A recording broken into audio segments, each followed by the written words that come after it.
Welcome to wish knowledge hub. Sammakka సారక్కకు సంబంధించిన కొన్ని ముఖ్య విషయాలు మీ ముందు ఉంచే ప్రయత్నం అయితే చేస్తున్నాను. ఇవి కొన్ని కాంపిటీషన్ ఎగ్జామ్స్లో ఇదివరకు అడిగారు, భవిష్యత్తులో అడుగుతారని ఈ యొక్క వీడియోని చేస్తున్నాను.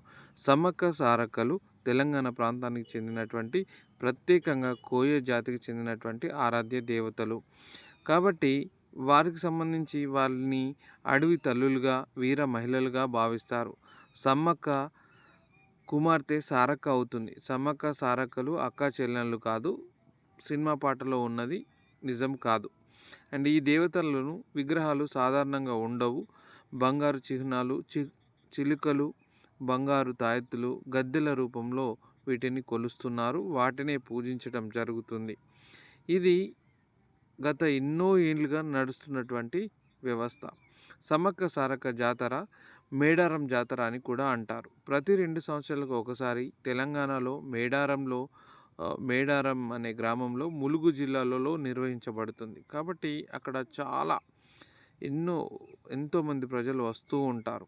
వచ్చినటువంటి భక్తులు తమ మొక్కులను తీర్చుకోవడానికి కొబ్బరికాయలు, బెల్లం సమర్పించుకుంటూ ఉంటారు. బెల్లాన్ని బంగారం అని కూడా పిలుస్తారు.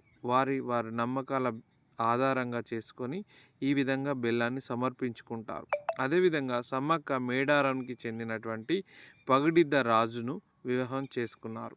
వారికి సారలమ్మ, నాగులమ్మ అనే కుమార్తెలు, జంపన్న అనే కుమారుడు ఉన్నాడు. ఈ జంపన్న అనే పేరు మీద ఒక వాగు కూడా ఉన్నది. ఈ వీడియో నచ్చితే లైక్ చేయండి, షేర్ చేయండి, కామెంట్ చేయండి, సబ్స్క్రైబ్ చేసుకోండి. Thanks for watching.